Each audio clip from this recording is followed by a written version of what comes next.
am joined today by our wonderful friends from Yoso. Thank you so much for agreeing to do this, Amelia.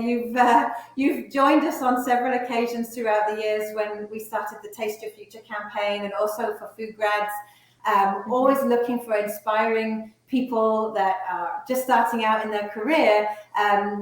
And you've never let us down in terms of speaking to your own experience, your career journey, and here you are today with Yoso. So thank you again for joining us. And I can pretty much hand things over to Francis to introduce yourself, if you wouldn't mind, and Yoso to our viewers, and maybe tell us your own career story, how you started, and about the company. And I'll try not to butt in because I always have lots of questions, so I'm going to try to stay quiet. That's perfectly fine. And thank you so much for having me today, and also with Amelia's wonderful participation on behalf of everyone at Yoso.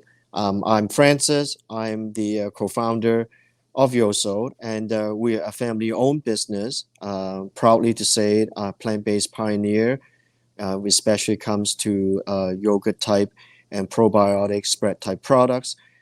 This is my 20th year with the company when we started, and I can basically tell you a little bit about my own story.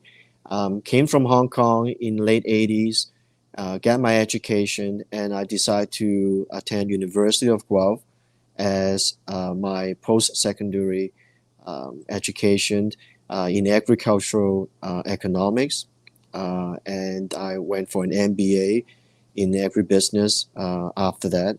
And it was really the last year of the on campus that I came across the Project Soy, which is a new product development project sponsored by FoodGrads soybean seed supplier, which really want to encourage new innovation on things that can be made out of soybeans.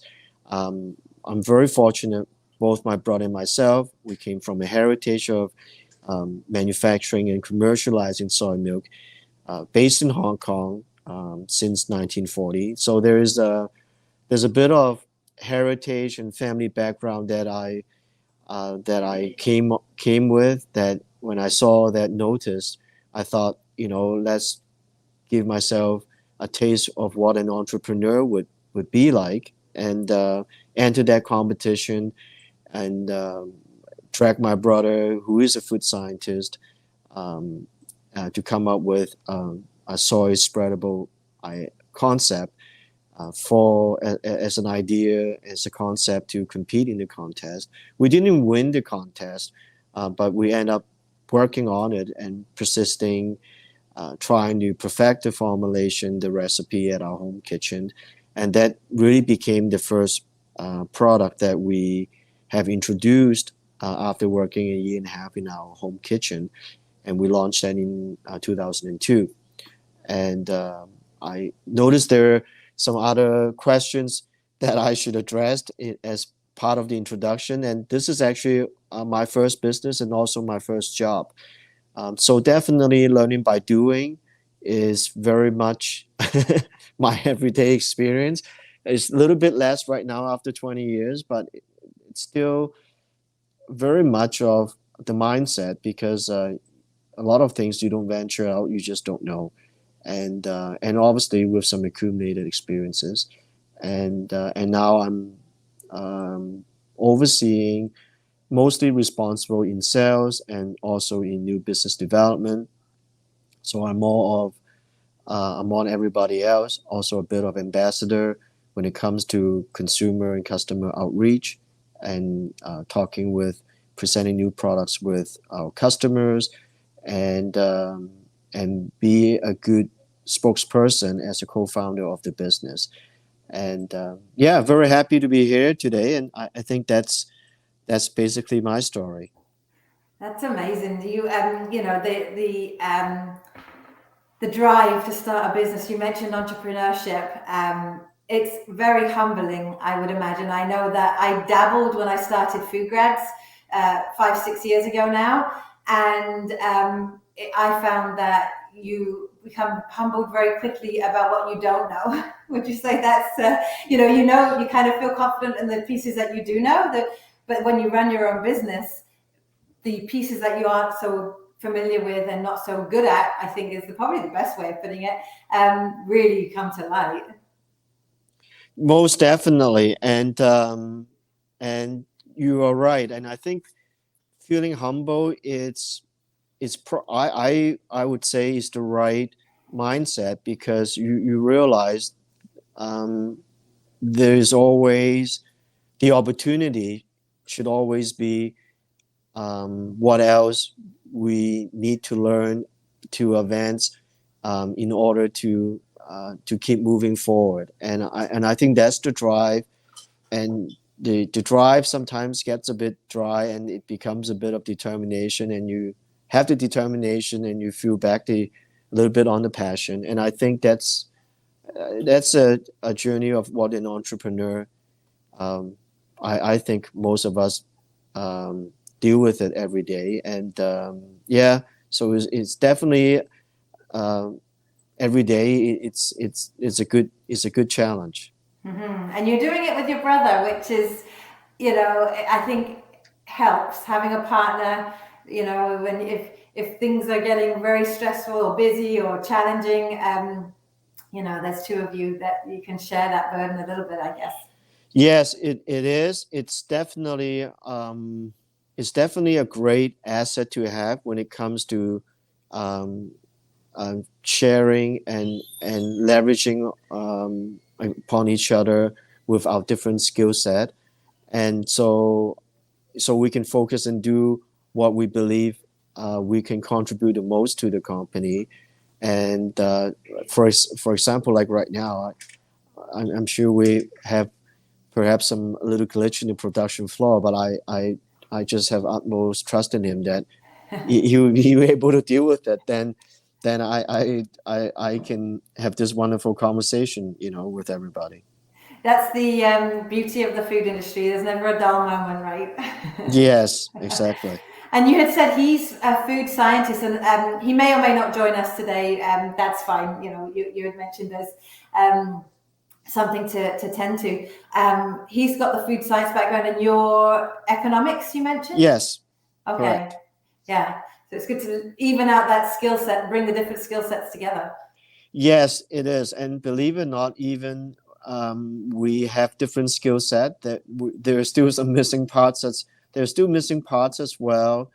And that's why we have a great team here, with Amelia and also, wonderful group of individuals who dedicate themselves every day and focus on what uh, we all believe we do best. And I think especially for a small to medium sized business, it's I think the trust and the teamwork, it gets a bit cliche because these are the things we talked about all the time, but they do work and they are important, because we need that mutual support to keep ourselves going every day. Mm-hmm. That's a great segue into introducing Amelia. Um, Again, I can't thank you enough. Over the years, you have really supported our mission to you never say no, which is amazing. And you wrote a really, I think it was back when you were at Niagara College. I'm gonna let you talk a bit about that. But you wrote this blog, and it really did the rounds. Like a lot of people could really see themselves in your story and got support from that. So it's called from career to from concept to career, and we can definitely share that link afterwards. But it was a great blog, and you've since done a podcast last year. So I can't thank you enough. So introducing Amelia again. Go ahead. Hello, hi. I'm just so happy to be part of FoodGrads and Taste Your Future again. I think what you guys are doing is so important. And I know when I was a student, resources like this were so important to me. So I'm just happy to contribute anyway into that. But yeah, so I'm Amelia. I'm the R&D food scientist here at Yoso. I have a background. I met you at Niagara College. I first went there to do culinary management, and then I merged into the food technology program, um, and I graduated in 2017. Um, I currently am doing my master's in food safety and quality assurance at Guelph as I'm working here at Yoso. So at Yoso, my role as R&D food scientist mainly consists of ideation and development of new products, and I also help Erik sometimes in the plant production, figuring out troubleshooting and continuous improvement in the plant, as well as different departments like marketing and quality assurance. Since we are a small team here, we like to help each other out wherever we can. That's amazing. And so tell us a little bit about your experience at Niagara. So when I met you, I know you were doing some risk optimization courses and food safety courses. Did you always know you were going to get into the food industry and that was something that you wanted to pursue? Well, actually, so my first job was at a bakery in Sarnia, where I'm from, and I fell in love with baking. It was around the time that Cake Boss was really big, and I wanted to do that. So that's why I went to Niagara College for culinary management. However, once I got to my cost control class, I realized that logistically, it's rather difficult to have a successful business and also the sort of lifestyle I was hoping to have. So a friend introduced me to food science. And I thought, you know what, I love food. I'm very passionate about food, but I also have always been very interested in science. So I was able to transfer into that program, which is where I met you. And yeah, while I was at Niagara, I also had opportunities to study risk optimization and auditing from Victor, which actually was a course that they ran on spring break. And they thought, sure, we'll offer it to you, no problem. No one's going to sign up. And my whole class signed up actually to spend their spring break doing risk optimization. So that was a dedicated bunch of students. So yeah, I'm really proud of that. I'm really proud to be part of that group. Well, and I think it was definitely great training. I mean, look where you sit today. How would you say that training supported you to be in the role you're in? Yeah, risk optimization was very helpful in having this understanding of quality assurance and the importance of it. It was, I would say, a very practical approach, because previously other courses we were learning more about like the theory of quality control and HACCP and things. But when Victor was teaching the course, he was able to say, okay, well, here's why it's important. Here's how you would use it in your everyday life. And some of those like pillars that we learned about food safety, I'm able to carry into my jobs in the food industry, because first and foremost, before anything, we need to make sure the products that we're making are safe for consumers. Yeah, you seem to be an eternal learner. Like if I recall, did you also do you mentioned you're doing your master's currently at Guelph, and you spent some time at George Brown, is that right? I did, yeah. When I used to work for Dare Foods, and I got to work in the shipping and receiving department, and that sort of sparked an interest in supply chain management. So I did a supply chain management program at George Brown College as well. So you mentioned Dare. So can you tell us a little bit about your career progression? Like after Niagara, where was your first job? Was that Dare? Actually, after Niagara College, I worked in Disney World for 1 year. So yeah, so I moved to Orlando. I was a cultural representative for the Canada Pavilion at Epcot. So I worked with 100 other Canadians at the time, and Mickey was my boss, and that was fun. And then I came back, and then I worked at Dare Foods in Cambridge, and we helped commission and open a new cookie plant. And this was like a state-of-the-art technology plant. It was really interesting to see. They had laser-guided vehicles, and they had robots that usually were used in the pharmaceutical industry, but they were being used to package the cookies. So that was a really eye-opening experience from a technological standpoint of all the automation and equipment that you need for food processing. And then from there, I came to Yoso. So I've been with Yoso for 2.5 years now. And in the 2.5 years, as a team, we've been able to launch 18 products. So we're really expanding from the yogurt category into other plant-based foods. So Francis, maybe this is an opportunity to bring you back into the conversation around your product line. and really sort of, I think, educating people on dairy alternatives as well. You know, there are so many new products in the market. Innovation, you know, is huge. Technology.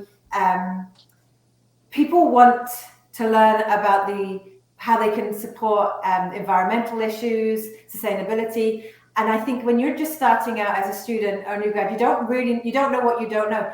Maybe you can elaborate on how you feel as a company you address some of those issues with your product lines.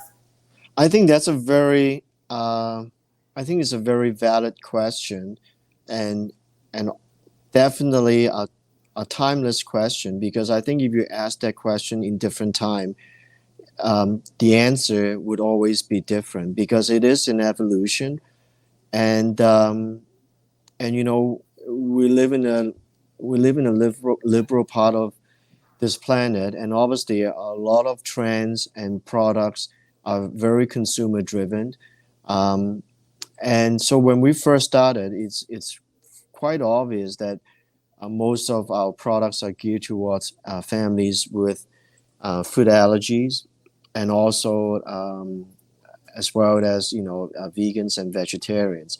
And full disclosure, I'm not a vegan, but I'm also, because my background is an Asian, I'm also probably a bit of a flexitarian by default. And it was actually very hard initially to launch this business or as the face of our brand, because I'm not a vegan. It was that exclusive back in 2002, because if you are not, you're not a vegan, everyone would question like why you know, you're launching a product or you're launching a brand. So it has come a long way, and obviously as a manufacturer and products we have launched since then, you can see the evolution has changed from, you know, more on the vegans and food allergies. Now is really becoming more of everyday, or more of a flexitarian. I think that's the right term, for everyone just want to eat more in a moderate manner, and people are a little bit less judgmental on whether this has to be a full ingredient, one ingredient based. For example, soy was the ingredient, and then it was the almond, and then there was the coconut. And I think now you see a lot more products are very experienced and sensory driven, and I think that's a sign of, you know, plant-based foods are really gaining popularity. You know, are people really looking for the same experience, but, you know, also knowing plant-based are just healthy and better for the environment. But I'm not fussy about, you know, certain ingredients in it or not in it, and you can see products on the shelf right now reflecting that, and brands that are holding a gold standard actually enhancing what they offer too. So I think it is a very healthy competition that is really making the whole plant-based category very exciting right now. Mm-hmm. Amelia, do you have anything to add there?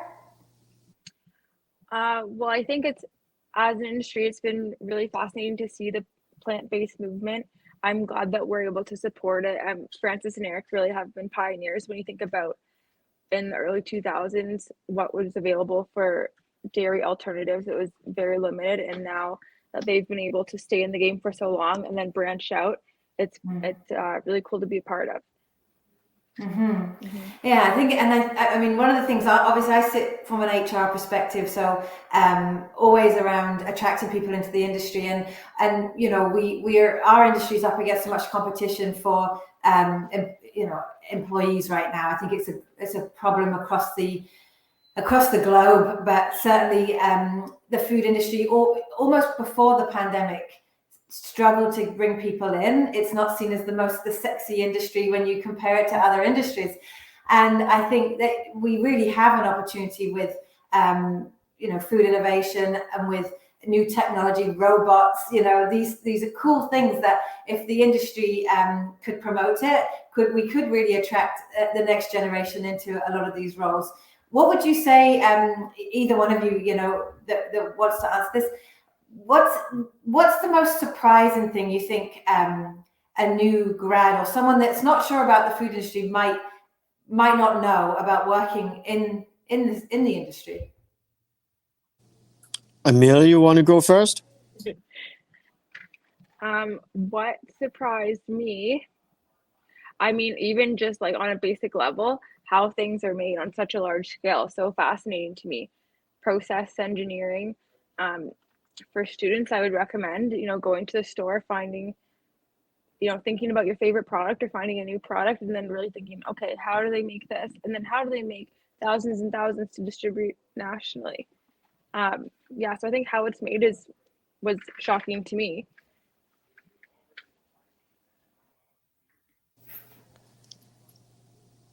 Francis, what would you say? Would you think that they'd be surprised if they were a fly on the wall and could see inside, the plant? Well, I'm gonna perhaps because I'm so dated. So I'm probably taking a more on the I guess on more of a mindset perspective is I think any driven passionate graduate from fresh from college, when you're landing on a job, especially in food industry, and I totally echo Amelia is, yeah, even if the smallest thing, the scale of making it, the amount of effort requires to do it consistently and consistently good in terms of quality takes a lot of hard work. I mean, even, from places and vendors you see from a farmer's market, versus, like our products that carry over, 1,200 stores across Canada. It is a lot of dedication and hard work that goes behind it, and I think I think I think perhaps most grads may find it surprising that the amount of work and possibly things that might go wrong every day, in order to maintain that standard. It requires a lot of concentration and focus, and the environment is the same.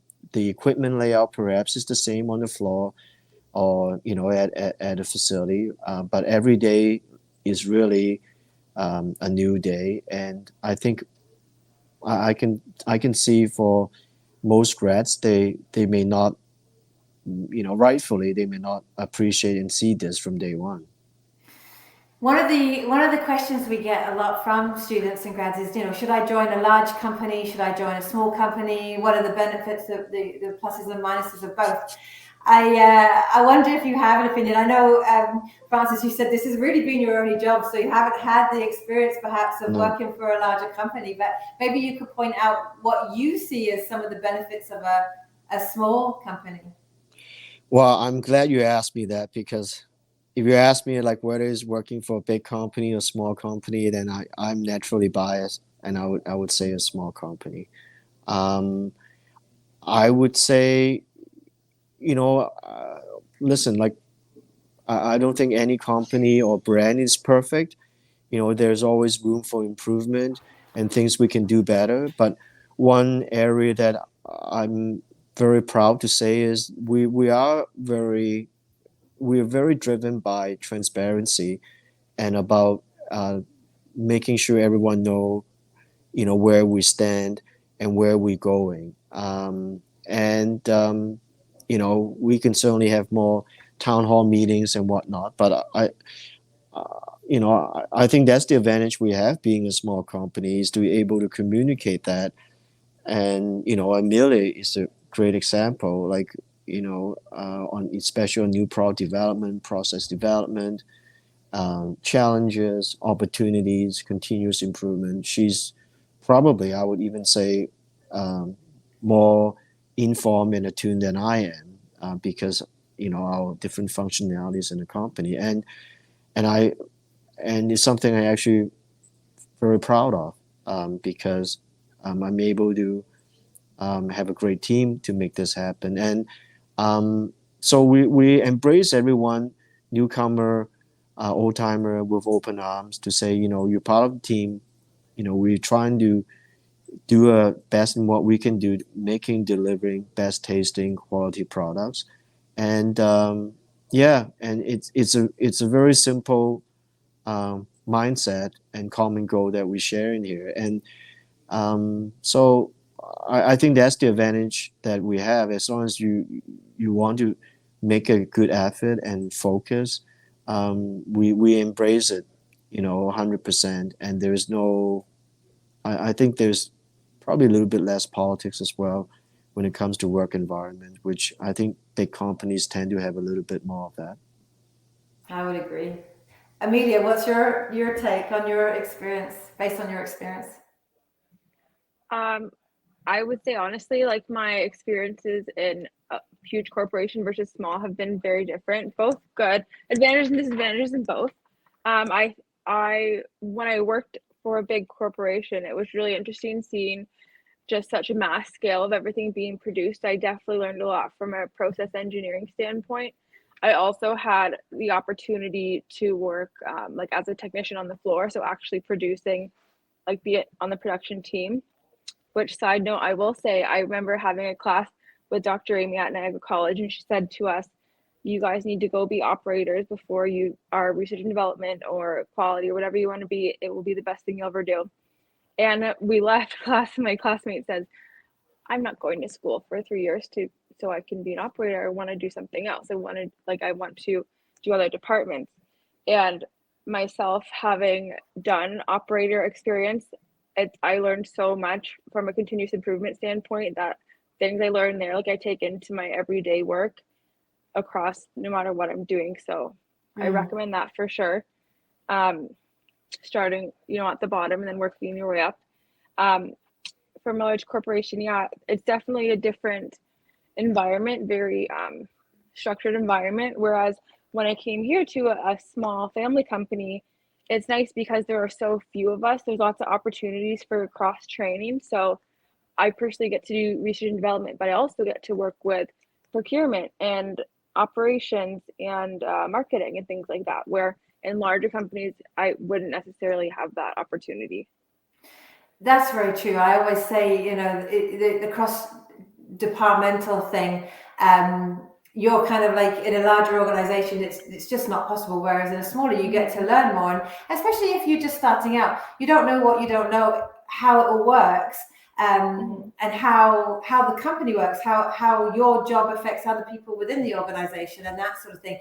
We did a webinar recently on onboarding. And I think that's one of the most crucial parts when you do bring on somebody, especially a new grad that's new to the industry, is if you introduce them to different people in the company, they get to see how their job impacts. And they also get to say to themselves, well, I'm doing this, but I really like what they're doing. That's really interesting me. And, I think that's critical, being able to have that opportunity. I definitely think you get that more within a smaller company than larger.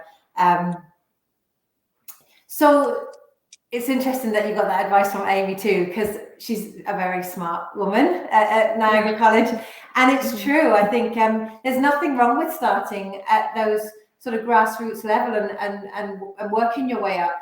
In terms of a culture at Yoso, would you say that you have a bias towards that in terms of bringing somebody in? If what would they need to show you in order to work their way up? Let's say they do come in, perhaps they don't have the education under their belt like Amelia, but they are willing, they're hardworking. What does the path look like potentially with Yoso? Francis, maybe you want to go first on that.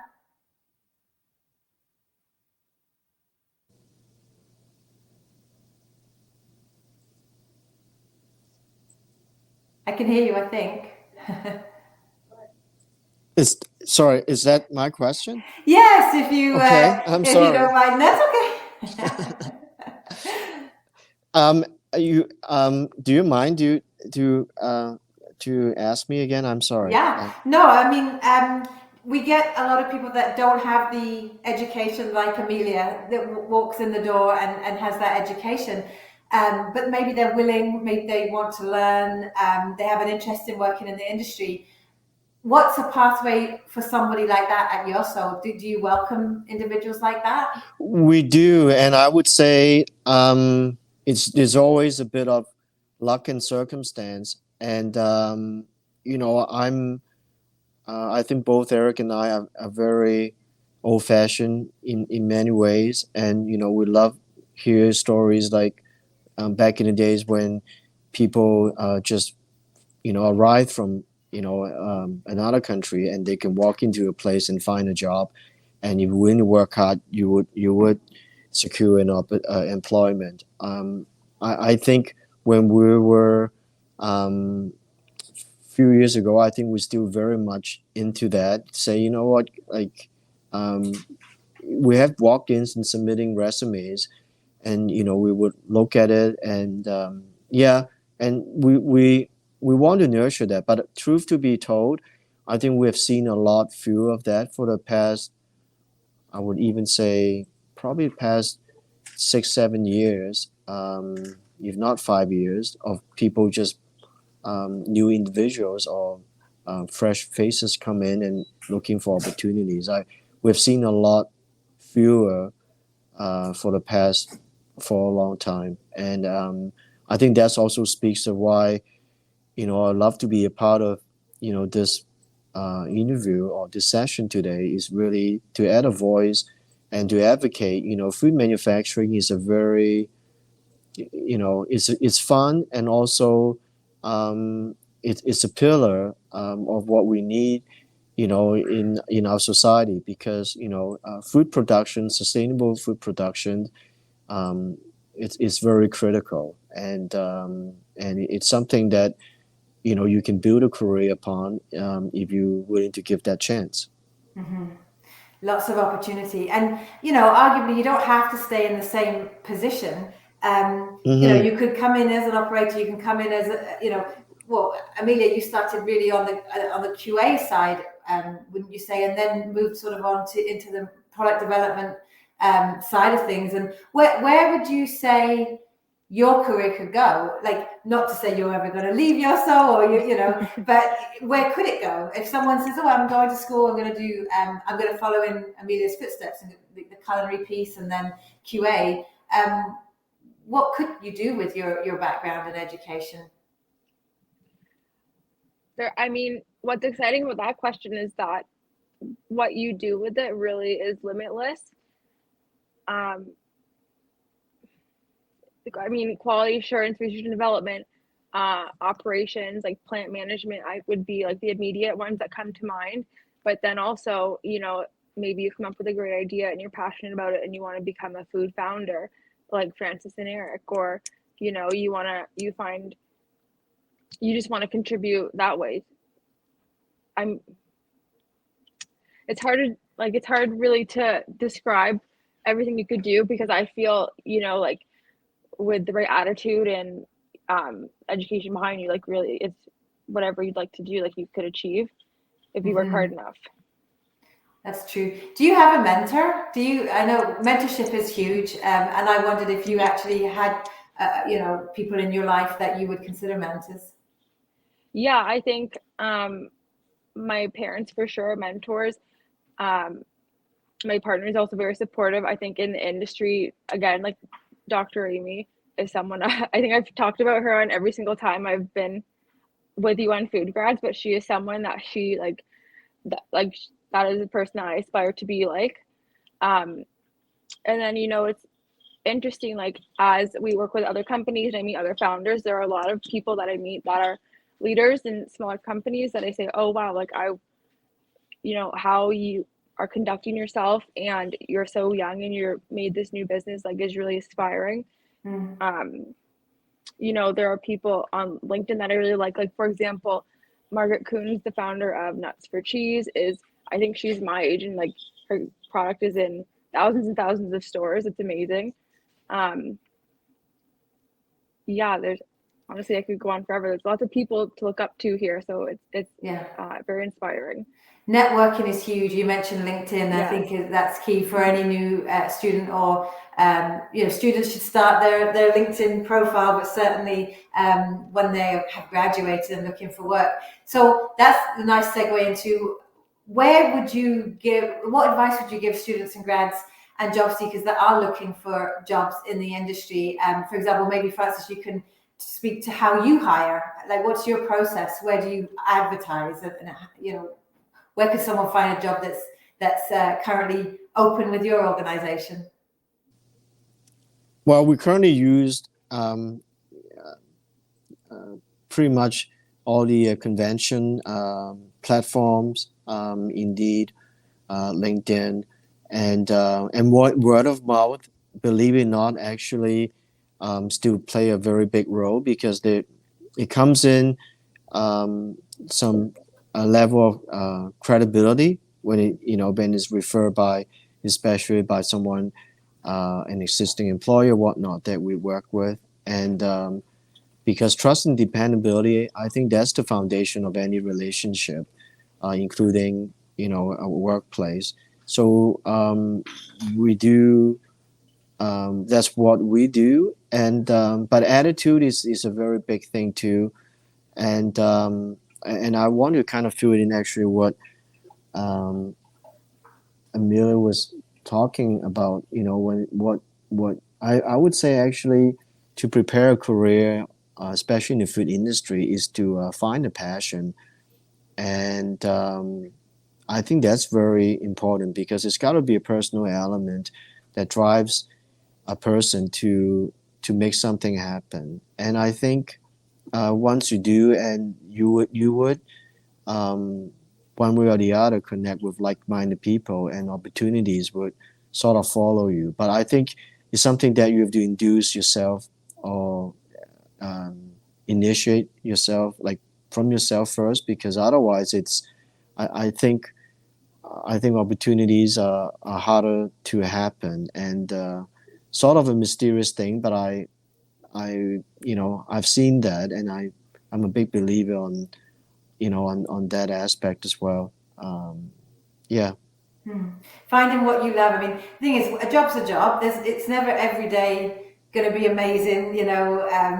There's always going Yeah. to be elements you don't like. But I think you're right. Like, finding something that you're passionate about, that some purpose around, which there are so many opportunities like that in the food industry, especially with a company like Yoso, where you are addressing a societal issue, an Mm-hmm. issue in that, and it is close to many people's hearts. Whether somebody has allergies, or whether it's a more of an environmental perspective, there's good work to be done, and I think that's one of the ways we do try and inspire young people to explore careers in this sector.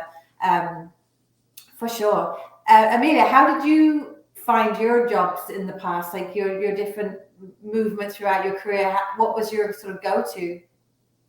LinkedIn is a huge tool. I use LinkedIn can be used for job hunting. A lot of it actually, as Francis said, a lot of it is through people that you know. What's funny is that your classmates now, in 5 years, you probably will be working with them in some capacity, or you'll be in the same sort of realm, because especially in this area, food industry is quite small. So that's exciting. I mean, I would say, like, get all your classmates LinkedIn, connect with everyone.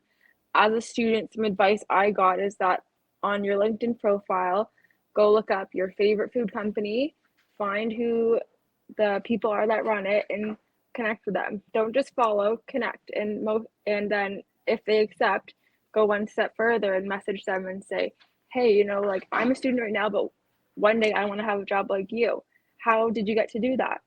And most of the time, these people will take the time to reply back to you and maybe give advice that might help you. So that is a huge tool. LinkedIn is a huge asset. Yeah. Yeah. Oh, I couldn't agree more. And I think that this industry is full of nurturers and people that inherently want to feed the world, want to feed people, and it's full of really good people. And I think that's a missed opportunity. People are always shy. I mean, if it's constant, you want to respect people's time, and people are busy at work and they're not always on LinkedIn, so it's not like you can send 1 million messages and expect a ton. But I think by and large, to your point, if you reach out and you ask a question, most people are always happy to help and to give guidance and pay it forward, so to speak. And I'm glad you mentioned at the beginning, having a resource like FoodGrads, Taste Your Future program, and now the Careers Now program. Our role is really to promote the career paths and the opportunities in the industry, but also provide some training and mentorship and that kind of thing. That leads me on to the next question I have around soft skills. Maybe you can mention 2 to 3 soft skills that you think someone needs in order to enter into, I guess it depends on the job, but really maybe the company, maybe Francis, you could talk to the culture of the company and soft skills that they might need. And then maybe Amelia, I'll ask you more pertaining to QA or R&D roles. But yeah, Francis, what would you say were the 3 top soft skills that people really need to hone in order to have a chance of working with you? I'm going to give a very profound, but also a very simple answer is be a good person. And I think to make a good career is you start being a good person first. If you don't know what that is, then I think it's very hard to establish anything for yourself. And what I mean a good person would be to be fair, to treat people the way you want to be treated, and also willing to learn and know what it takes to make things happen. It sounds a bit heavy from an employer, and it almost sounds that expect everyone to give 120% in order to do something, but truth to be told, sometimes that's what it really takes. So I think the soft skills would be really to develop, I mentioned about passion, but also to be mentally prepared that I'm willing to learn and I'm willing to try. And also, I don't know if that's a soft skill, but I think also requires a little bit of effort to step out from your comfort zone a little bit every day. A conversation, a task that you're not quite sure, but you have to venture out a bit. And I think the advancement comes from these things. If you try it, then you get a lot of satisfaction out of it, and you get better every day. And but definitely not being complacent or status quo. I think those are the things we need to avoid. As a person, or as someone who try to start a career. And that would be my answer. Do you have an HR department, or do you generally do the most of the hiring for the company? We have a dedicated manager that do all the hiring, and it goes through basically our production planning manager. When it comes to our production team members, would go through the resumes, and we have usually at least 2 rounds of interview, and also clear explanation of what the task required, a plan tour. We want to be very transparent, but we devote a lot to, in terms of training and orientation. I think that's very important, and but we can certainly do even more. So that's where we're at right now. That's key. I think the training piece is one of the pieces of feedback we hear the most. People that join companies, they want to know that they can advance in their career and they can receive training, and that someone cares about their 5-year goals. And I think now I hear from more and more HR leaders from different companies that that's so significant, because it is so challenging to hire people and keep them, certainly right now in this climate. So Amelia, what is your take on soft skills for roles that for similar to the role you're in?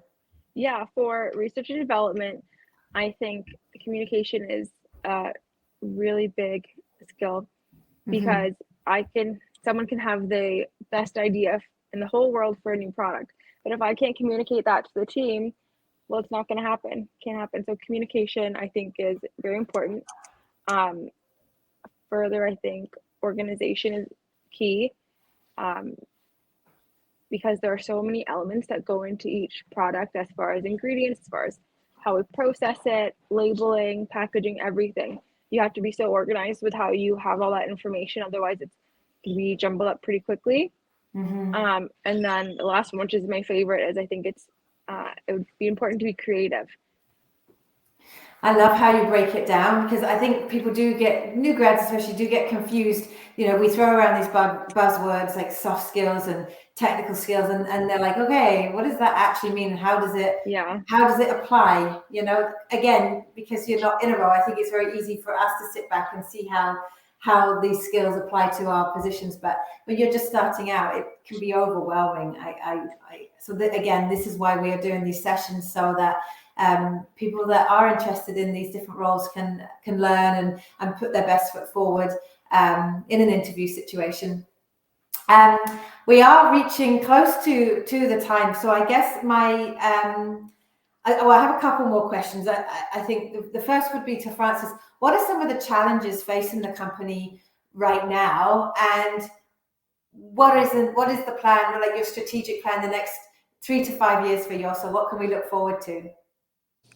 Well, definitely, continued innovation is ongoing for us, and we're the opportunity and the challenge that I believe we're facing. It's continue to adapt changing consumer trends and needs, and all the new product launches that we've made this year is our first attempt, beginning of a change that we want to reposition Yoso as a plant-based probiotic as a functional food for wellness, versus just a plant-based or yogurt alternative, because I think there are more and more brands offering plant-based yogurts, but not any brand, or very few brands are really focusing on probiotics. And I think for us is always to bring value and to differentiate from other brands, which what we have started. Continued challenge will be obviously is the economy, and we have been living and dealing with more or less with COVID for the past few years, and I think that definitely has challenges when it comes to consumer behavior or their buying habits. It has disrupted, and I think there are certain changes are probably would stay, and so we have to adapt, and also obviously more brands and more competition, but those things are quite usual. And but I would say right now, I would say the challenge is more macro. I think it's the economy, is really the inflation. It's really about how we can make sure we can keep providing products that are meaningful and accessible by everybody. And you mentioned the marketing team and sales, and Amelia, you mentioned you have an impact there. You work so closely, because I think as a consumer, the communication piece is huge. Everyone is concerned about their health, and you mentioned probiotics, gut health as well. But it's trusting the brand too, and the communication is so important to be able to do that. So we will be there rooting you along, happy to support the company. Again, I think these types of sessions allow people to get to know who's behind the door, who's behind the products, and who's making the food that consumers are eating. So Amelia, you've done this for a while, but it's so nice to see you in this position making such an impact. And I guess I'll ask you, what would the top 3 pieces of advice be for job seekers or new grads that you could offer? And Francis, please feel free to comment if you have any comments. But just to end on sort of a positive, what would be the best advice you would give to graduates? And again, you've done a lot of this through FoodGrads and Taste Your Future, but I think your advice is so relevant. So yeah. My advice to graduates would be put yourself out there and don't be shy. Get out of your comfort zone when you're looking for jobs. And also apply for things that you don't know if you'll like. The whole exciting part about graduating is you get to try so many things.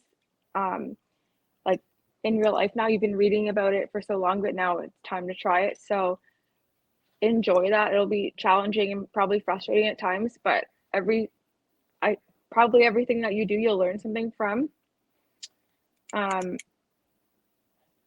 other advice would be, it's hard sometimes to compare yourself to other people in your class, like, oh, this person got this job right away, or this person, has a full-time job wherever. It will happen for you, and it will be okay as long as you're putting in the work, and doing your best. Something will come for you, and everything always happens for a reason. That's amazing advice, and it's so true. I recruit, so I work with FoodGrads and at the people at the beginning of their career, but I also recruit for the industry and work with people more senior in their career.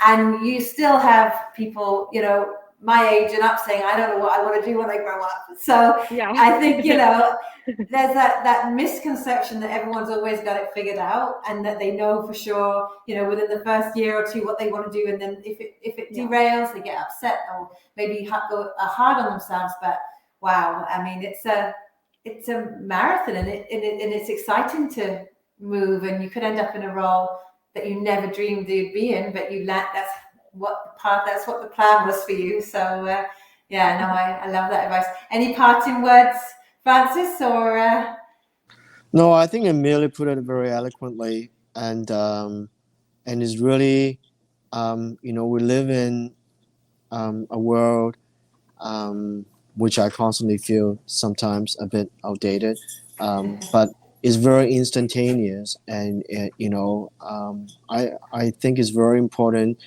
not to set yourself with success, and rather than wanting to be the top, is whether you are improving from yesterday. And I think it's that daily progression that we all need to continue life or build a career, so that you can be confident, even though you're not perfect, and you're hungry, and you want to try, and you want to build something. And I think developing a curiosity and positive mindset, are very, very important, because I think those are essential qualities to have when you're joining a company, big or small. And for employers, usually we see it right away, whether that person have that willingness and attitude to try it. So we really appreciate what you do and what your program offer, and I think we really need that in the industry. So I thank you for that.